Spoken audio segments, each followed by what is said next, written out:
in college, we were both very active in the Christian group on campus. And one day, the woman who was the faculty advisor came up to us and said, "You two are too close." So from then on, we were not allowed to go to meetings, events, retreats, anything like that. Only one of us could go. And that was very, very painful. I mean, we didn't know what was wrong. Why should love be bad? So I had started seeing this guy in Boston. I'd been going out, living my life, living with my mother in this third-floor apartment around 1972-73 in North Providence. Well, I'd been seeing this guy, and I would go up on the weekends. I'd leave Saturday morning and then come home right around Monday, right in time to go to work. So I'd been doing this for about a month or so, when one day my mother walks into my room and she says, "Let me ask you something." Well, I told my mother in 1975, it was May 4th, Rhode Island Independence Day. I had the day off from work, so I thought it would be a good time. So I said, "Ma, why don't you come over for lunch?" So there we are, sitting in my breakfast nook in my kitchen, and I find the words. That I had the courage to do that, declaring to her, declaring to myself. But the real shocker was, first of all, I know. What was the clue? Well, you're always going out with the girls. And she said, "You know, I feel as you do. If times might have been different." You're kidding. "You know I love your father, but..." I was amazed. I mean, I never thought about my mother like that before. I always knew there was something missing in her relationship with him. But for her to tell me that was wonderful, and it couldn't have been easy to share. We both came out. It was fabulous. So she says, "This guy in Boston. You go to Boston a lot to see this guy. How come?" "Well, I go to Boston because I like seeing him." "There's more to it, isn't there, than that?" "I like him. We're boyfriends. I'm gonna take you to the priest."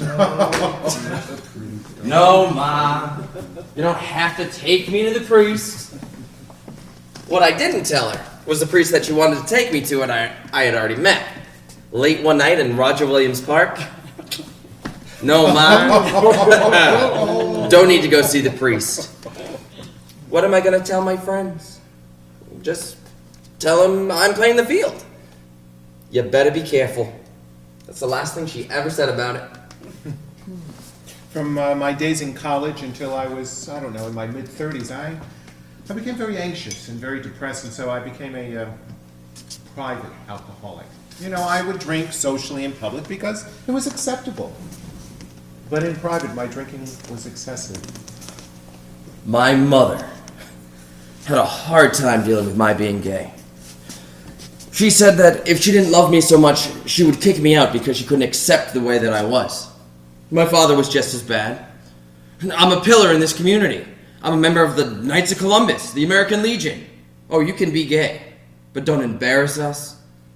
My mom and I always had a really close relationship. We could really talk about things.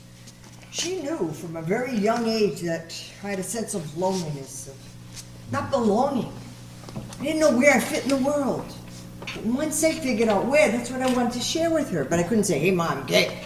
She wouldn't have a clue what the hell I was talking about. But once I explained it to her, she was okay. She didn't understand it, but "You're still my daughter. What's the problem? You sure you don't want a guy?" "No, Ma." And this went on probably for the next 30 years or so. And if she wasn't suffering from Alzheimer's, I'd probably still be hearing it. Now, she was just in the hospital for a few weeks. And I had a shirt with the two top buttons unbuttoned. And she fumbled her hands up my shirt and buttoned the buttons because I didn't have a tie on. She's getting more accustomed to it. I had just graduated from the seminary and I was looking for some work, so a friend of mine had suggested that I come down to Providence as the organist at his church had just been fired.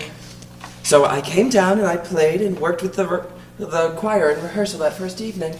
And I walked in and took one look at this woman, and that was it. She climbed over the back of a chair. I turned the chair around and sat on the back. Now at this point, my marriage was, well, it wasn't over, but it was over. We'd been married for 14 years. As a matter of fact, This was the boyfriend of the girl that I fell in love with in college. So I said to myself, okay, if I can't have her, I'll marry him. So I needed a catalyst, and her name was Patricia. I chased her for about a year. About a year, but then she caught me.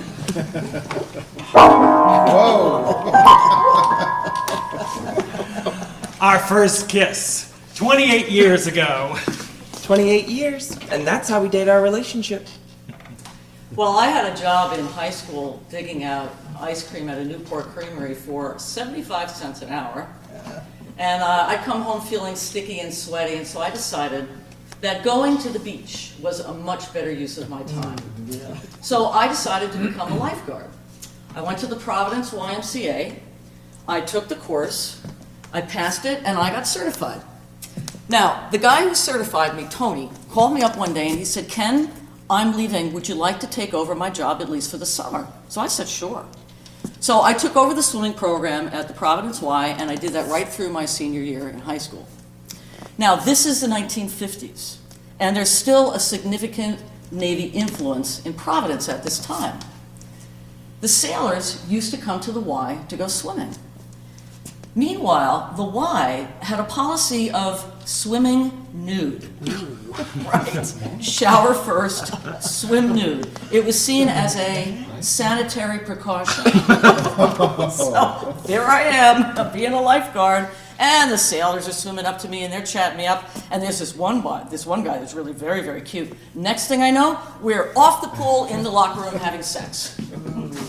He'd come every couple of weeks, and there were some other guys in there too, but that's how we did it in those days. It was quick and dirty, out of the way at the Y. Now, 10 o'clock would come, I'd shower, I'd close the pool, and I'd go home and I'd pick up Nancy. Right, Nancy. We were going steady since about the 8th grade. No sex with Nancy, though. Oh, no, because as it turns out, Bill Clinton was not the first man to compartmentalize those kinds of things in his life.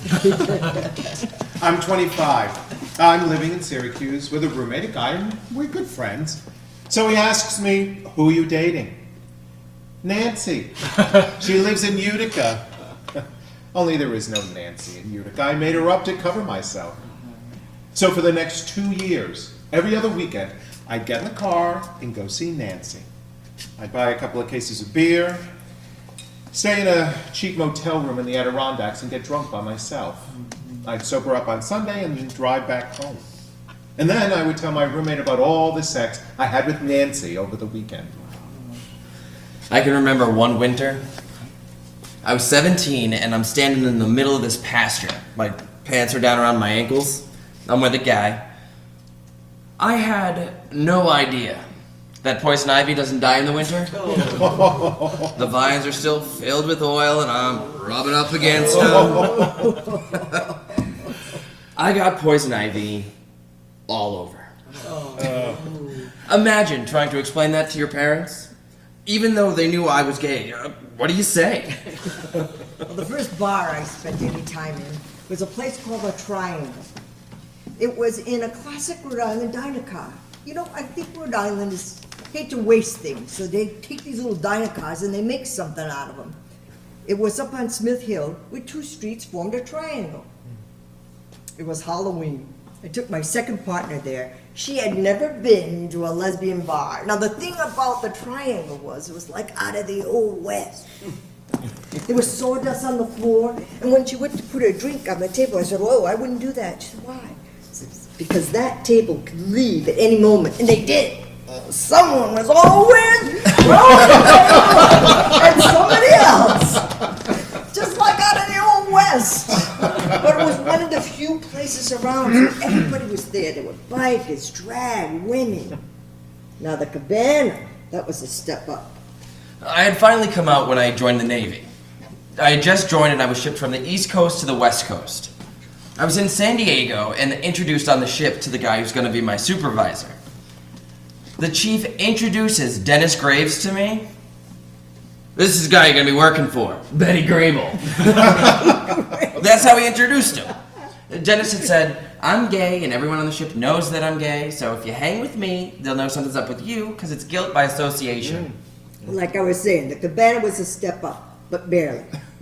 The biggest difference was the pool tables. So instead of tables, those cue sticks came in pretty handy. Fights were common, especially at the diesel dikes. It's funny, they would hassle the gay guys thinking, oh, they're fairies, they can't defend themselves. But nobody messed with these women. They were 6 feet tall, 250 pounds. Nobody messed with them.